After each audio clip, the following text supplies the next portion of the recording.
What's up YouTube? This is MetallicTCG, and today we're coming at a very different type of deck profile for Rush Duels due to the new format now being implemented in the mobile game Yugioh Duel Links.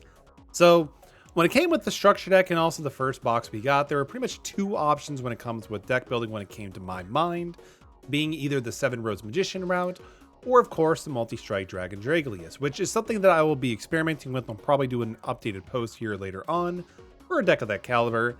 However, I kind of just wanted to start off with 7 Roads Magician just because I do have experience playing this deck when it comes with Yu-Gi-Oh! Rush of the Dawn of the Battle Royal XC, whatever the hell that Switch game was. So this was my first take on the deck with the limited resource we do have. And I kind of want to showcase because we actually played this on stream and had a hell of a time, actually. I really enjoyed the play style for this deck and all the explosive plays it had to offer. And figured it'd be nice to kind of showcase while the, while the format is still young.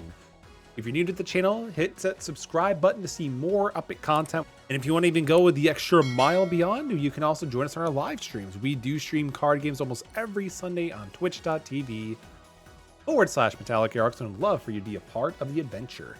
So again, 7 Roads Magician, pretty self-explanatory what this card does. You send the top card of your deck to the graveyard, and this card gains attack equal to the number of different attributes in your graveyard times 300 until the end of the turn. Being at 2100 attack and also having nearly every attribute in our entire deck, it gives limitless opportunities for him to become a real powerhouse and be able to take out multiple threats your opponent may have. So we're playing 2 copies to kind of max it out. We are also playing another card being Lightning Volcandor. Again, if I butchered these names, I'm sorry, but not really sorry. So with the requirement as a effect, you could send 1 monster from your hand to the graveyard, then all face-up monsters your opponent controls with the same attribute of the send type lose attack and defense equal to that monster's level by 300 till the end of this turn. This is actually really good for our deck just to play as a one-off because we're playing literally every other type of attribute here in the game. So it's a very live card with multiple targets. The only one that doesn't come up too often is Light. However, again, there's really not much options that come up for that as well.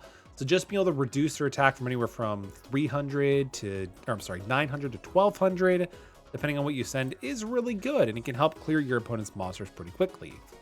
With the 2 7 Roads Magician, we're playing the 1 7 Roads Witch, kind of having a 2-to-1 ratio, if you will.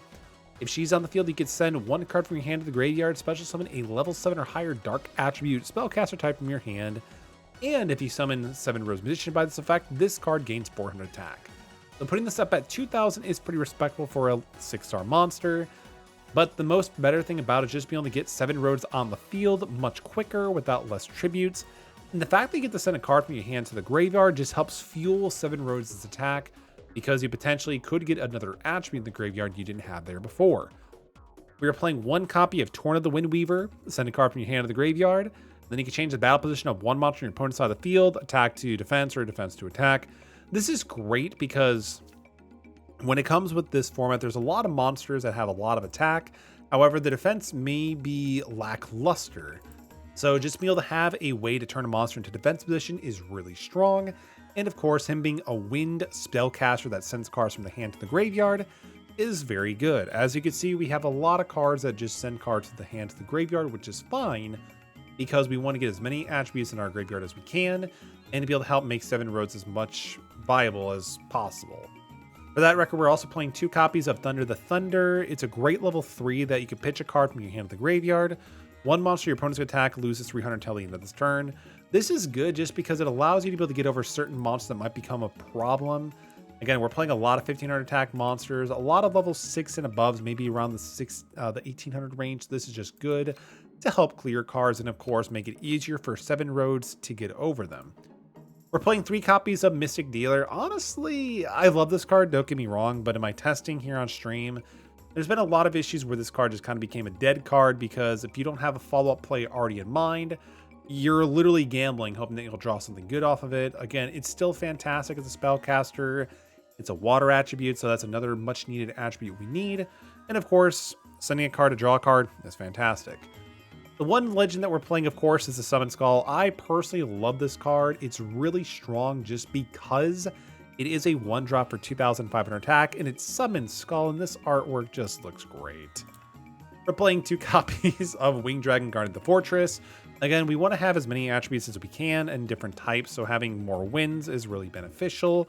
Plus, it's, again, just one of the better vanillas that we have access to the deck at this time. Once more cards start getting more introduced into the Rush Duel format, we'll start cycling out some of the cards that are kind of dead. But Winged Dragon of the Guardian Fortress, pretty strong. 2 Dark Sorcerers. Again, it's a level 1500 attack spellcaster, dark type. Really, really strong. It works great with the deck, just what it wants to do. Get spellcasters in the graveyard, different attributes. Because we are running cards like Recovery Force, Recycle, and we'll go into that later. 2 copies of Dorado. Again, 1200 attack, spellcaster, earth attribute.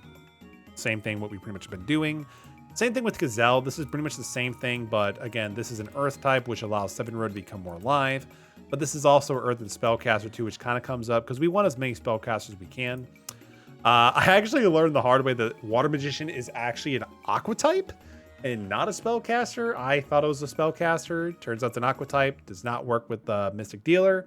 But again, 1400. I actually might cut this and replace it with something else, but you know, this is what we were playing as a stream. We're going to be doing some tweaking as we go through the game, of course. So that's what we're just playing. 1 copy of Strange Cat. Again, level 1 level 1 Earth Monster. It's a spellcaster, you know, and it kind of fits the bill.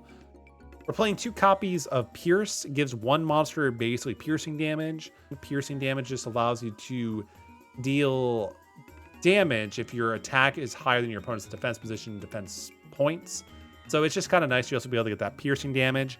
You can combine it with certain things like Torn of the Windweaver to put a monster into defense position. Give Pierce like 7 Rose Magician, a 7 Rose Witch, Summon Skull, or Lightning Vulcan Door, and then just be able to do some extra damage as you start summoning your other monsters to clear the board. We're playing 1 copy of Hammer Crush. Hammer Crush in my testing has come up pretty good. Honestly, I was playing 2, but I felt 2 to be a little bit cloggy. Considering how you're drawing up to 5 cards per turn, you're going to see it pretty quickly. And this has just been a really good card to be able to out like your opponent's Phantom Binds, which has been a very, very strong card in all of our blessings. So Hammer Crush is good. We'll eventually, you know, get better spell and trap removal, but for now, this is still pretty good. 2 copies of Recovery Force. Recovery Force is simple. Shuffle 3 spellcaster type monster from your graveyard to the deck, draw a card. And the reason why we're using that is just it's a great way to recycle our 7 Rhodes Magician, 7 Rhodes Witch, Torn of the Windweaver, all of our really good spellcasters. Just being able to get to reuse them and draw another card is great. And as you can tell, we're playing multiple attributes of each one, so we can strategically choose which attributes we want to send back into the deck to make sure we're having at least 1 copy of that attribute existing in the graveyard, just to be able to make sure that 7 Rose Magician is still alive. We're playing 1 copy of Darkness Approaches. It's a good Yami Dark Ruler out, but honestly, just pitching 2 cards, putting a monster in defense position, it's still pretty solid when you just don't need to summon any monsters and you want to clear your hand, get more stuff in the graveyard, and of course, you know, try to benefit off of things like Pierce. So 1 copy is fine. And then we're playing 3 copies of Phantom Bind. I actually really like this card against the mirror match, or even just against the Draglius players. This is just such a powerful card mid to late game because it could effectively just make it where when your opponent attacks into you, if they have way too many spellcasters or dragons in their grave, and they have their boss monster out, this just can either make the match point for point to do a self-destruction, or even in most cases, you could just win. So it's a fantastic card just to include. It's the only trap card they're actually running too. The skill that we're putting in right now, honestly, I didn't give it too much thought. I'm going to probably go through, make a few different variants of this deck and have different restrictions so we can be able to utilize different spells. We're actually using Legend Draw. It can be activated before your normal draw on skill on turn forward. If your opponent has a level 7 or higher monster and you have no monsters on the field, you can then basically draw Summon Skull. I really do like that just because, again, you only need 1 monster to summon him. Summon Skull effectively matches Multi-Strike at 25. You also have 7 Rhodes Magician. So Summon Skull is just overall pretty solid dude. And for those who have, like, you know, King Maru the Dark Raider, you can always use Summon Skull as a discard fodder for Lightning Vulcan Door. But again, Summon Skull just having an instant draw for 25 seems pretty legit. But anyway, that is pretty much the first wave of testing for 7 Rhodes Magician. Of course, I'm going to be spending some time going through some of the other abilities here because these do look really strong.